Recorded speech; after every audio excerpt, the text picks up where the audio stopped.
Alors, pour expliquer comment on peut trouver la règle quand on a une situation exponentielle. Donc, dans ce cas-ci, j'ai pris une situation avec des bactéries, puis j'ai pris aussi une situation avec de l'argent placé dans une banque. Donc ici, j'ai un plat de pétri, mettons, puis dans le plat de pétri, j'ai 10 bactéries, ce sont les bactéries rouges ici, qui doublent à chaque heure. Donc, on a 2 bactéries ici mauves qui ne se doublent pas. Fait que si on s'intéresse au nombre de bactéries par heure, bien, autrement dit, à 0, qu'est-ce que j'ai? J'ai 10 bactéries rouges, mais j'ai aussi 2 bactéries dans mon nombre total de bactéries. Après 1 heure, qu'est-ce qui se passe?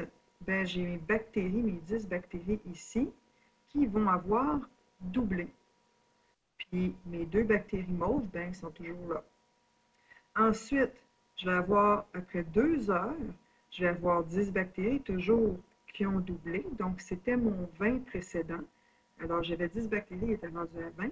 Mes 20 bactéries vont, elles, doubler. Puis, j'ai toujours mes 2 bactéries mauves qui sont rejetées dans leur coin. Aux petites chouettes. Bon, alors, on arrive à la 3e heure, où là, on a tout ça, déjà, de bactéries qui sont capables de se dédoubler. Donc, on a tout ça, qui est la même chose ici. Les deux ici, c'est la même chose. Ça va se dédoubler encore une 3e fois. Puis, on a toujours notre plus 2. Alors, si on regarde ça, bien, logiquement, on peut exprimer notre règle comme ça. Le nombre de bactéries, c'est égal à quoi? On a notre 10 ici qui est toujours constant. On a notre x2 qui revient continuellement. Mais ici, il est absent. Fait qu'ici, dans le fond, c'est comme x1. Fait que pour qu'on ait x2 et que ça donne x1, il faut mettre 2 à la 0. Ici, il faut mettre 2 à la 1, dans le fond, ici. Ici, c'est 2 fois 2, donc c'est 2 à la 2. Comme par hasard, notre 1 correspond à notre 1 heure ici. Le 2 à la 0 qu'on avait, le 0 correspond au 0 là. Le 2, 1, 2 fois, il correspond à ce 2 là. Donc, on peut dire que c'est à la x, en fait, dans ce cas-ci. Je vais l'effacer parce que donc, dans ce cas-ci, c'est notre t. Je vais mettre x si vous êtes dans une autre situation. Donc, on a ça ici. Puis, on a le plus 2 qui, lui, est à part. Ça ici. Alors, ici, on a une règle qui est exponentielle parce que notre variable indépendante est à l'exposant. Okay. Maintenant, si je vais dans le cas de l'argent, je mets 85 $ de côté, je dépose 100, donc j'ai un taux 85 ici que je mets de côté, j'ai un 100 $ ici que je mets à la banque, le taux d'intérêt est de 12 % annuellement. Donc, au départ, à 0, j'ai 100 et 85. Donc, mon argent total, c'est 185. Après 1 an, j'ai 100 $, mais j'ai un intérêt de 12 %. Donc, je vais multiplier mon 100 par quoi? Par 1,12. Pourquoi je le multiplie aussi par 1? Bien, pourquoi je rajoute un petit 1 ici? Parce que 100 fois 1, ça me fait 100. Puis ici, c'est comme si j'avais 1 plus 12 %. Donc, j'ai 100 fois 1 qui me donne mon 100 $, plus le 100 fois 12 % qui me donne mon 12 $. Donc, je à ce moment-là 112 $. 100 fois 1,12 me donne bien 112 $. Plus le 85. Et après ça, ben, j'ai encore la même situation que précédemment. Alors, la situation qui était ici, je la retranspose ici. Après 2 ans, il va y avoir encore un autre 1,12 qui va être appliqué. Après 3 ans, encore un autre 1,12 qui est appliqué. Donc, je vais avoir la règle du montant qui est égale à quoi? À mon 100 $, fois quoi? Le facteur d'agrandissement qui est 1,12 à la x comme tantôt. Okay, donc ici, c'est à la 0, ça me donne 1, 2, 1. Ici. Ici, 1,12 à la 1, c'est 1,12. 1,12 à la 2, ça me donne quelque chose d'autre. Donc ici, j'ai à la x, en fait, c'est, je me suis trompée, ça va être un petit t, parce qu'on parle du temps. Alors, t, et j'ai aussi plus 85 ici quelque part, comme ça. Alors, j'ai deux règles sous forme exponentielle. Alors, ici, si on regarde bien, on peut reconnaître certains paramètres. Ça, c'est un nouveau paramètre, c'est un C. Ici. Ce qui multiplie notre fonction, c'est toujours notre A. Alors, je l'ai mis en rouge, le paramètre A. Ça, c'est un nouveau paramètre qui est C. Puis ça, c'est notre paramètre K qui est toujours additionné à l'extérieur. Donc, ça, c'est K ici. Il manque nos glorieux B et H. Alors, je vais continuer. Alors, j'ai mis deux autres situations. En fait, ici, j'ai toujours mes bactéries. En fait, c'est trois en tout. J'ai toujours ici mes bactéries qui vont doubler toujours. Mais au lieu de doubler à chaque heure, je les fais doubler à chaque demi-heure. Donc, je vais toujours avoir ici, initialement, ce que j'ai 12 bactéries.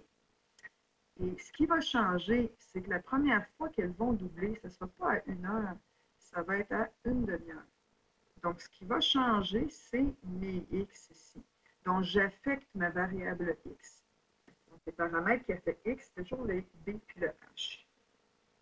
Alors, si je regarde ça comme il faut, dans le fond, si je veux 10 fois 2 ici, je prends toujours une règle qui est encore, j'ai toujours mon 10 ici, et j'ai mon paramètre qui est doublé, mon facteur qui est doublé ici.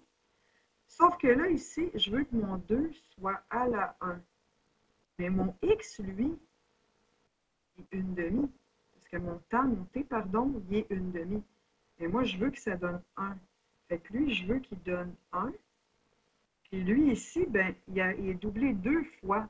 Donc, quand je remplace ici X par 1, ben, je veux que ça me donne 2.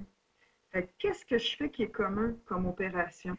Une demi pour arriver à 1, puis 1 pour arriver à 2. Qu'est-ce que j'ai fait?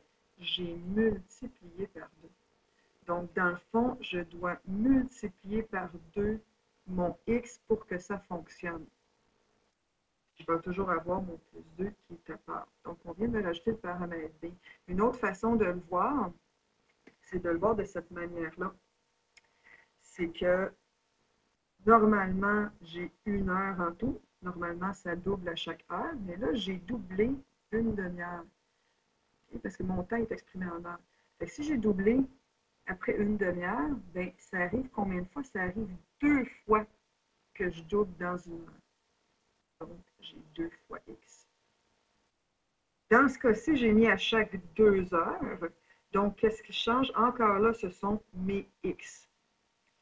Alors là, ce qui arrive, c'est que, une autre façon de le voir, c'est ici, j'ai 2 ici, mais normalement, je suis supposée doubler après 1 heure. Normalement, j'ai un petit 1 ici. Fait que comment je fais pour arriver à 1? Comment je fais ici? Dans le fond, c'est 2 à la 2 que je veux, mais si je remplace mon X, mon T par 4, je veux arriver à un exposant de 2. Qu'est-ce que j'ai fait? L'opération qui est la même pour les deux. Dans les deux cas, j'ai divisé par 2. Donc, la règle peut s'exprimer ainsi. J'ai 10, je double toujours, mais mon X, je dois le diviser par 2 ou le multiplier par une demi, ce qui revient au même, pour que ça fonctionne. Donc, 1 fois une demi. Oh, pardon, si mon X, mon temps, pardon, je me suis trompée. Si mon temps est de 2, 2 fois une demi, ça fait 2 divisé par 2, ça me fait 1. Ça me fait bien 2 à la 1. 4 fois une demi, ça me fait 2. 2 à la 2 me donne bien 4. 2 à la 2, pardon, me donne bien la valeur, tout ce que je voulais avoir ici. Donc, je continue ici pour les intérêts. Juste avant, je vais juste vous montrer avec le petit symbole ici. Alors, c'est le principe que normalement, c'est par 1 heure, mais là, ça arrive en 2 heures le dédoublement. Fait que 1 heure, dans le fond, après 1 heure, c'est quoi? C'est la moitié de la situation qui s'est passée. Donc, si je dédouble en 2 heures, bien, après 1 heure, c'est la moitié de la situation qui s'est passée. Ensuite, composer. Si j'ai des intérêts composés à chaque 8 mois, ce que ça veut dire, c'est qu'après 8 mois, j'encaisse déjà des intérêts. Okay? Donc, normalement, à 0, j'ai mon 100 puis mon 85 $. Mais là, si j'ai des intérêts qui sont encaissés après 8 mois, si mon intérêt annuel est de 12%, ça c'est pour un an, bien, à ce moment-là, j'ai mis une petite image ici, pour un an, c'est 12%. Pour 8 mois, ça va être combien? Bien, un an, c'est 12 mois. Donc, 12% pour 12 mois, combien de pourcents pour 8 mois? C'est une proportion, ça va être 8%. Donc, ça se fait après 2 tiers d'année.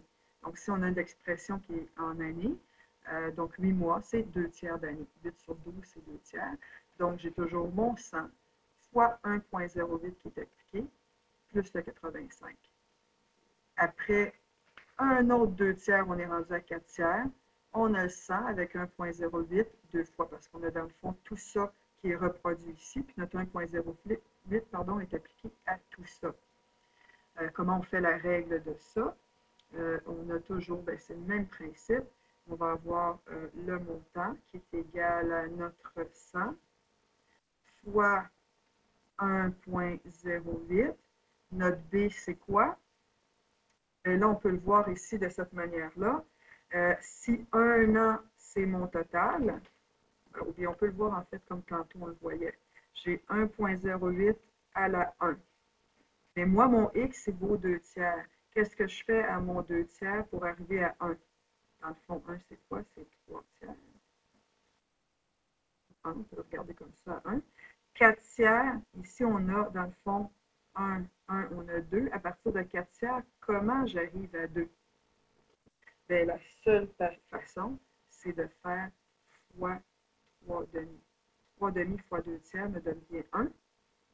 3 demi fois 4 tiers, si j'enlève mes 3, 4 divisé par 2 me donne bien 2. Une autre façon de le voir, c'est que dans un an, je vais avoir au moins le 8% d'intérêt qui est appliqué, plus, ça c'est l'équivalent 4 mois. 4 mois par rapport à mon 8 mois, c'est une demi fois plus. Donc, c'est 1,5. Donc, dans le fond, fois 3 demi, j'ai fois 3 demi ici pour mon X, ce qui équivaut à, après un an, si je remplace par 1 ici, je vais avoir une fois et demi l'intérêt qui est appliqué, puis j'ai toujours le plus 85. Donc, on vient de voir le paramètre B. Maintenant, le dernier paramètre. Si je regarde ça ici, OK, puis je fais un mini graphique, ici je vois ça. Et là, je dis que les bactéries à la place, ben, on a décidé qu'on allait procéder au dédoublement de bactéries 1 heure plus tard. Donc, 1 heure plus tard, ben, je commence le dédoublement. Fait que 1 heure, c'est ici. Et présentement, si je gardais cette table de valeurs-là ici, à 1 heure, j'ai 22 bactéries. Mais je serais supposée en avoir 12. Qu'est-ce qu'il faut que je fasse avec mon 1 pour arriver à la même situation que quand j'avais mon 0? C'est simple. Il faut donc que je soustrais mon x de 1. Il faut que j'enlève 1 à mon x. Même principe pour le reste, ça veut dire que tout est décalé. Si je suis à 2 ici, ben normalement à 2, j'ai 42 dans ce cas-ci. Sauf que moi, j'ai retardé le processus, j'ai commencé plus tard. Donc, c'est comme si j'avais commencé mon 1 ici, mon 2 est ici, mon 3 est ici. Mais originalement, pour que ça fonctionne, il faut que je fasse 10 fois 2 à la 0 pour avoir 10 ici plus 2. Sauf que si j'ai 1, ça ne marche pas. Pour arriver à 0, il faut donc que je dise, ben, je vais enlever 1 heure. Donc, oui, je le fais 1 heure plus tard. Ben, je dis, je vais l'enlever 1 heure, comme ça, je vais me retrouver comme si je partais à 0. Et de là est introduit le H. Donc, j'enlève 1 heure ici, que je vais mettre en vert autre pour qu'on fasse la différence. Et inversement, si j'avais commencé 1 heure plus tôt, si j'avais commencé à moins 1 ici, bien, si je commence à moins 1, là, présentement, je vais être plus bas. Et si je prends la même règle qu'on avait tantôt. Mais moi, il y a 1 heure, je veux être à la situation où c'est là qu'on commence, c'est là que j'ai 12 bactéries. Qu'est-ce qu'il faut que je fasse à mon moins 1? Il faut que je rajoute 1. Je rajoute 1 pour le ramener à la situation initiale. Donc, je rajouterai 1. C'est ce qui équivaut à notre, dans le fond, notre x moins h qu'on a d'habitude. Bien, x moins 1 heure de plus, x moins 1. Puis, si j'ai il y a 1 heure, bien, il y a 1 heure, c'est moins 1. Je vais avoir x moins 1, donc x plus 1. Voilà.